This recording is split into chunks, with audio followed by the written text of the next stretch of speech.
हाँ सर, ये जो 1947 वाला मामला है, ये मामला ये है, विदिशा जिला तहसील गुलाबगंज का मामला है। इसमें क्या हुआ था, विभाजन के वक्त जो लोग पाकिस्तान चले गए थे, ज़मीन अपनी कृषि भूमि छोड़ गए थे, तो वहाँ के जो लोकल किसान थे वो उस कब्जे पर रहे। तो शासन का एक नियम आया 1990 में, और शासन ने निर्णय लिया कि जो 50 साल से निष्क्रांत भूमि जिसे कहते हैं, उन पर अगर कोई कब्जेदार हैं, किसान खेती कर रहे हैं, तो उनको अलॉटमेंट उस ज़मीन का कर दिया जाए और उनको मालिकाना हक दे दिया जाए। तो उस प्रोसीडिंग के तहत 2009 में याचिकाकर्ताओं को मालिकाना हक दे दिया, अलॉटमेंट कर दिया गया।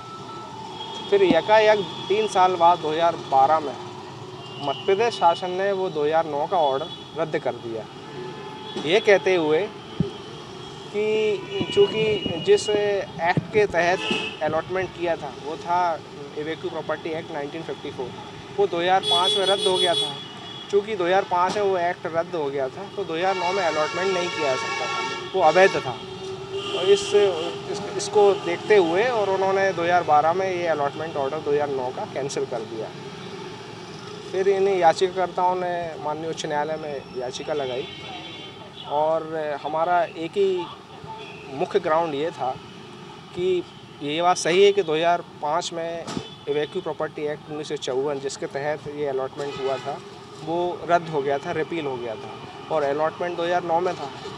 लेकिन सेक्शन 6 जनरल क्लॉज एक्ट में ये क्लियर प्रावधान है कि अगर कोई कार्रवाई प्रचलनशील है, पेंडिंग है, तो वो रिपील एक्ट का प्रभाव उस पर नहीं पड़ेगा, कार्रवाई चलती रहेगी। इसीलिए जो अवैध करार किया है 2012 में हमारा अलॉटमेंट ऑर्डर, वो गलत है, और कोर्ट ने इसको हमारी प्ली को कंसिडर करते हुए वो 2012 का ऑर्डर जो जिसमें अलॉटमेंट ऑर्डर रद्द किया था, उस ऑर्डर को रद्द किया, और कलेक्टर विदिशा को डायरेक्शन दिए कि सारे रेवेन्यू रिकॉर्ड्स में याचिकाकर्ताओं के नाम, उनके नाम उसमें जोड़े जाए और उनको मालिकाना हक दिया जाए। कुल कितने किसान थे, कुल कितनी भूमि थी?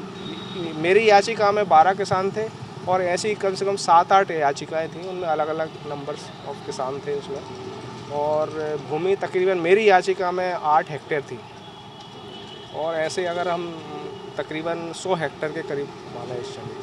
ये विदिशा जिले में? विदिशा जिले गुलाबगंज तहसील का मामला था। तो मतलब जो लोग छोड़ के गए थे, अब उनकी ज़मीन पे जो लोग काबिज हैं उनको मालिकाना हक ये तो नियम नहीं था 1990 का, तो उस पर तो कोई डिस्प्यूट ही नहीं था। तो अब वो चूँकि हमने स्टे ले रखा था, तो कब्जेदार थे ही, तो वो खेती तो कर ही रहे थे। अब उनको दोबारा से उनकी एंट्री शासकीय जो घोषित कर दी गई थी, दोबारा से उन्हें याचिकाकर्ताओं के नाम खसरा एंट्रीज में उनको मालिकाना हक दे दिया। तो क्या जो उनका कोई डिस्प्यूट नहीं है, वो तो लोकल किसान जो कब्जे में आ गए थे, कई लोग रिश्तेदार भी हैं और कई लोग लोकल किसान भी हैं। सभी हिंदू? कुछ हिंदू हैं, कुछ मुस्लिम भी हैं। अगर आप ये वीडियो YouTube पर देख रहे हैं तो हमारे चैनल को सब्सक्राइब करें और बेल आइकन को दबाना ना भूलें। अगर आप Facebook पर ये वीडियो देख रहे हैं तो हमारे पेज को लाइक करें।